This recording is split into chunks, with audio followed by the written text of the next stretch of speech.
Hello friends, मैं हूं doctor नवीन चंद्रा और आज हम लोग एक स्पेशल वीडियो के तहत मुगल काल की महिलाओं के बारे में जानकारी हासिल करेंगे। कुछ ऐसी महिलाएं जो पुरुष प्रधान समाज में भी अपना एक अलग स्थान बनाने का काम किया और इतिहास में अपना नाम दर्ज कराने का काम किया। तो आज का हम लोग का अध्ययन का विषय है मुगल कालीन कुछ प्रसिद्ध महिलाएं। सबसे पहला गुलबदन बेगम। कौन? गुलबदन बेगम, जो कि हुमायूं की बहन और बाबर की पुत्री थी, जिसने हुमायूंनामा की रचना की। कह सकते हैं कि एक प्रकार की हुमायूं की क्या थी, यह जीवनी थी। अकबर ने जब राजगद्दी संभाली तो उसने हुमायूं के बारे में जानकारी इकट्ठा करने के लिए अपनी फुआ या अपनी बुआ गुलबदन बेगम से आग्रह किया, जिसके आग्रह पर गुलबदन बेगम ने हुमायूंनामा की रचना की। गुलबदन बेगम अरबी और फारसी की प्रकांड विद्वान थी, विदुषी थी। ठीक है, यानी कि वह काफी विदुषी महिलाएं थी। ठीक है, अगला माहम अनगा। माहम अनगा, ये माहम अनगा कौन थी? तो अकबर की धाय माँ। अकबर की ओरिजिनल माँ कौन थी? गुल हमीदा बानो बेगम, लेकिन उसका पालन पोषण, उसका देख रेख किसने किया था? तो माहम अनगा ने।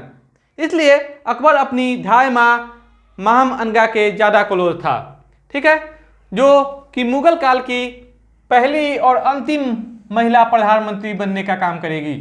मुगल काल की पहली और अंतिम महिला प्रधानमंत्री होगी।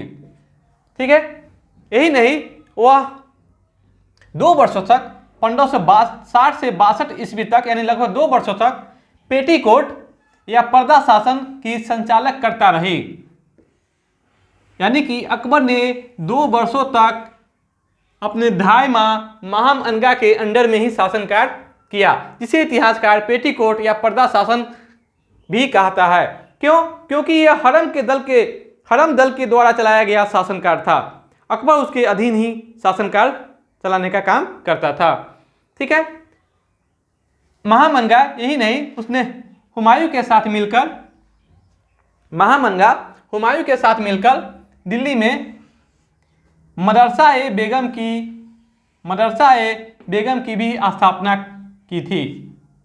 ठीक है, अगला महत्वपूर्ण एवं प्रसिद्ध महिला है नूरजहां। नूरजहां का नाम तो लोगों की जुबान पे ही होता है। यह कौन थी? तो जहांगीर की पत्नी थी, जिसका ओरिजिनल नाम था मेहरुनिसा। जहांगीर ने उसे अपनी पत्नी के दर्जा देने के बाद उसे नूरजहां या नूर महल की उपाधि दिया था। नूरजहां एक अति महत्वाकांक्षी महिला थी। उसने पूरे के पूरे शासन व्यवस्था को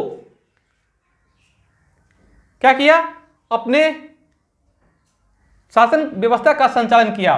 कहते हैं उसके लिए एक अलग गुट का ही निर्माण कर लिया, जिसे इतिहासकार जुंटा गुट या नूरजहां गुट का नाम देता है। और जुंटा गुट का नेतृत्व कौन किया? तो नूरजहां ने ही किया।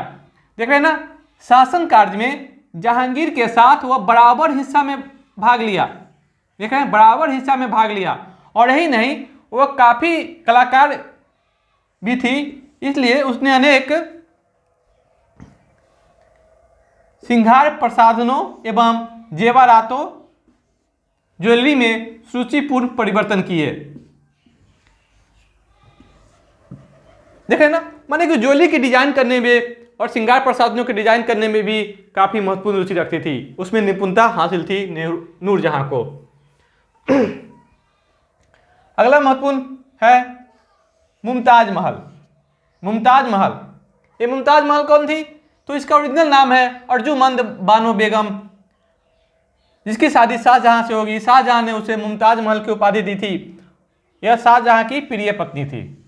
शाहजहां की प्रिय पत्नी थी। इसकी मृत्यु जब 1631 में इसकी मृत्यु हो गई प्रसव पीड़ा के कारण, तो शाहजहां ने उसके कब्र पर विश्व प्रसिद्ध ताजमहल का निर्माण कराया आगरा में। आगरा में मुमताज महल के कब्र पर ताजमहल का निर्माण करवाया। दो दुनिया के 7 आश्चर्यजनक में से एक है। और यही नहीं, मुमताज महल भी श्रृंगार प्रसाधनों और जेवरातों की बड़ी विशेषज्ञ थी, स्पेशलिस्ट। देखे ना, तो ये नूरजहां और मुमताज महल के बीच में क्या संबंध था, देख रहे हैं ना। नूरजहां के भाई की बेटी थी मुमताज महल, आसफ खां की बेटी, जो नूरजहां का भाई था। तो क्या रिश्ता हो गया, आप जानिए। ये आपका लोग के लिए क्या है, एक रीजनिंग है। चलिए, जहां आरा, अगली महत्वपूर्ण महिला है जहां आरा। यह शाहजहां की सबसे बड़ी पुत्री थी, यह शाहजहां की सबसे बड़ी पुत्री थी और बड़ी ही धार्मिक, सात्विक विचारधारा की महिला थी, बड़ी ही धार्मिक एवं सात्विक विचारधारा की महिला थी।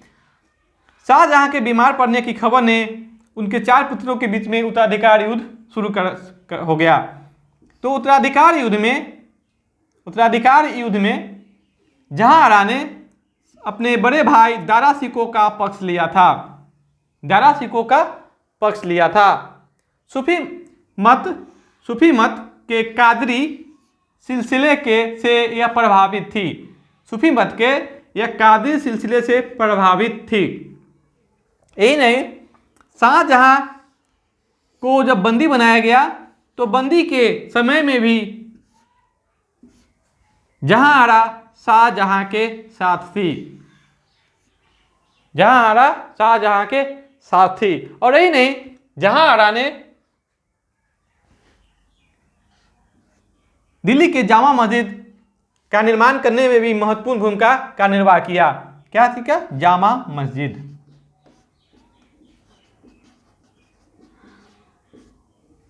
अगली महत्वपूर्ण एवं प्रसिद्ध महिला है जेबू निस्सा। जेबू निस्सा यह औरंगजेब की पुत्री थी। किसकी पुत्री, औरंगजेब। यह विद्रोही शहजादा अकबर का पुत्र, औरंगजेब का पुत्र होता है अकबर, जो अपने पिता के खिलाफ विद्रोह कर देता है। तो अपने भाई के साथ पत्र व्यवहार करने के कारण,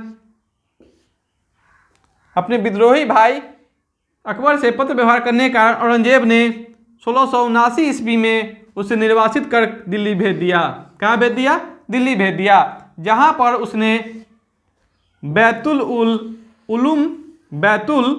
उलूम नामक पुस्तकालय की स्थापना करके अपनी जिंदगी वहीं पर व्यतीत किया। देख रहे हैं ना, जेबू निस्सा। अगला महत्वपूर्ण महिला का नाम है यहाँ पे असमत बेग।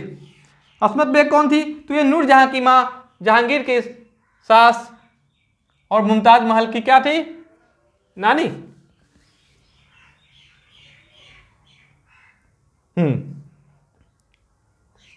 तो इत्र बनाने की विधि का आविष्कार किया था, किसने किया था, इत्र बनाने की विधि का आविष्कार किसने किया था, तो असमत बेग ने।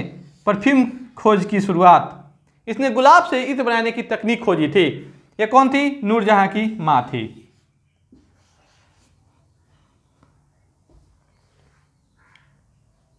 नूरजहां की मां हो गई, तो आसफ खां उसका भाई है, तो दादी हो जाएगा।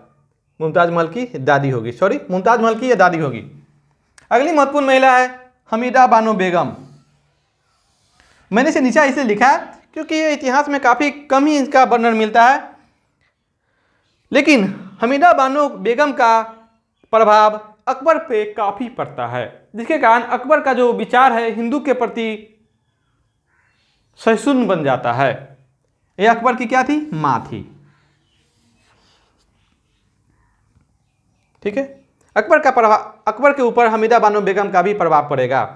अब है अगला महत्वपूर्ण जोधाबाई, जो अकबर की पत्नी होगी, आमेर के राजा भारमल की पुत्री, भगवान दास की बहन, जो अकबर से ब्याही जाएगी, यानी कि अकबर की हिंदू पत्नी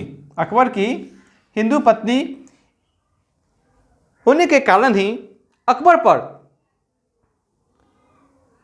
यानी कि अकबर के स्वभाव में काफ़ी बदलाव आया था और अकबर हिंदुओं के प्रति अच्छा व्यवहार करने लगा, जिसे उसने जजिया कर, तीर्थ यात्रा कर आदि को क्या कर दिया, समाप्त करने का काम किया और हिंदुओं को मुस्लिम साम्राज्य में एक अच्छा पद देने का काम किया। ठीक है, तो आज के वीडियो के लिए इतना ही। कल के वीडियो में एक नए टॉपिक के साथ मिलेंगे, जिसमें हम लोग का टॉपिक होगा हुमायूं का मकबरा में और भी जो बादशाह का दफन किया गया है उसके बारे में हम जानकारी इकट्ठा करेंगे।